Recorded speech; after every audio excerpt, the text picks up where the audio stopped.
Aquí estamos hoy en la Plaza Cafayate, frente a la iglesia Nuestra Señora del Rosario, y quisiera hablarles un poco sobre la historia de las iglesias como tal y cómo el Antiguo Testamento y las catedrales van muy de la mano, a pesar de que no parezca. Entonces, vamos a empezar contando la historia de cómo los españoles cuando llegaban, ¿qué hacían?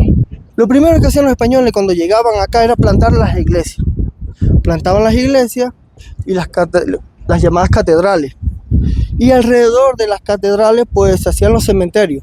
¿Por qué se hacían los cementerios alrededor de las catedrales? Bueno, porque las personas creyentes querían estar cerca del lugar santo. ¿Y cuál era el lugar santo? Pues la iglesia. Este era el lugar santo y la gente quería seguir en comunión. Luego, posteriormente, se hicieron las plazas.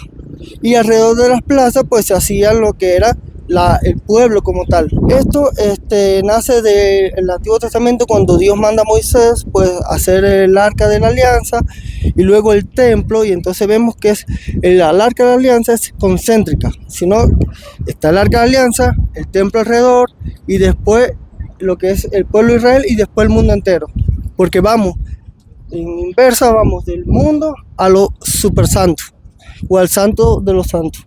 Entonces, como en el Antiguo Testamento estaba dividido en tres, el templo era el atrio, el santo y el santísimo, pues las iglesias católicas pues tomaron esa misma construcción. Acá donde estamos parados ahora es el atrio. Hasta acá llegaban lo que eran los gentiles y los judíos normales. El pueblo era normal a presentar sus sacrificios. Luego, en la nave de adentro, era la llamada parte el santo, que era donde oficiaban los sacerdotes. Y donde está el sacerdote dando la Eucaristía, ahí es el Santísimo. Ahora, se van a dar cuenta de algo curioso, ¿no? Que la iglesia consta de dos campanarios enormes en forma de columna. Eso era porque en el Antiguo Testamento la entrada del templo tenía dos columnas de bronce importantes que le daba paso a las personas o separaba a las personas normales o los feligreses de los sacerdotes, y era la entrada del templo. También vemos que hay tres cruces, simbolizando también a Cristo y a los dos ladrones que fueron crucificados a su izquierda y a su derecha.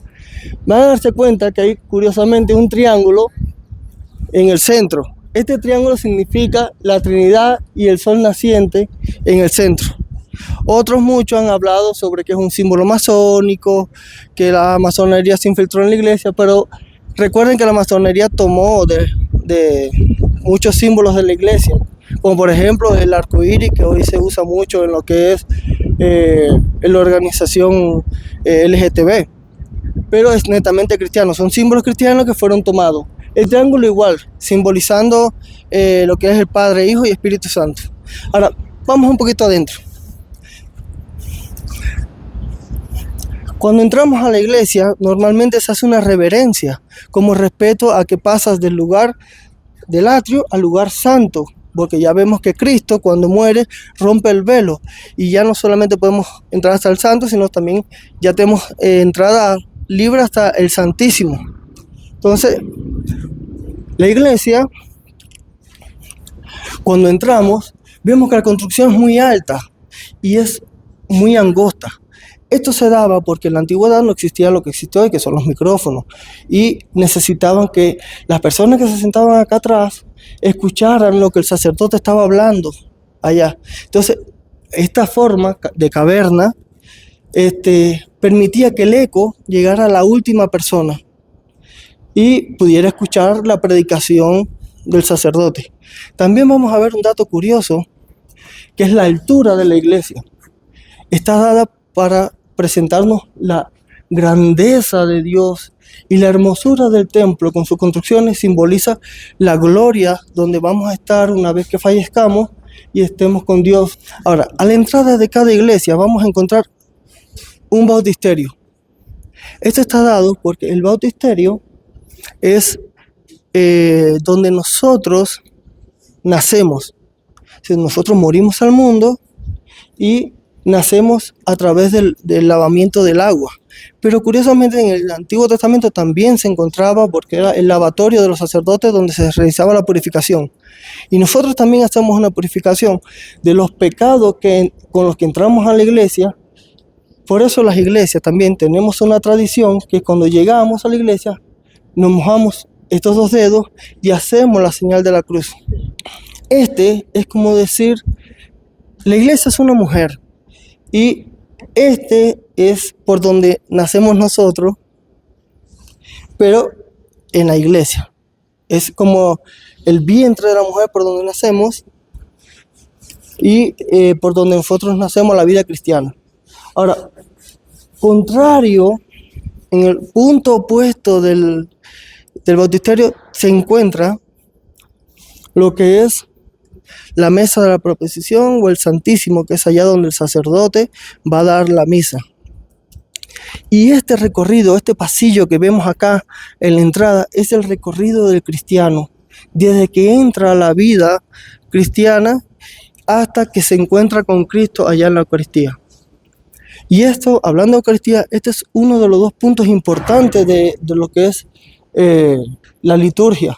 La liturgia tiene dos puntos grandes, o dos puntas de columna, que son la Eucaristía y la predicación de la palabra de Dios. Son las dos formas de alimentarnos. Entonces, vamos a ver también que en las paredes vamos a ver toda la historia de la pasión de Cristo, desde que empezó hasta que terminó. ¿Por qué se usa eso en la actualidad? Porque antes las personas eran analfabetas y no podían leer y escribir.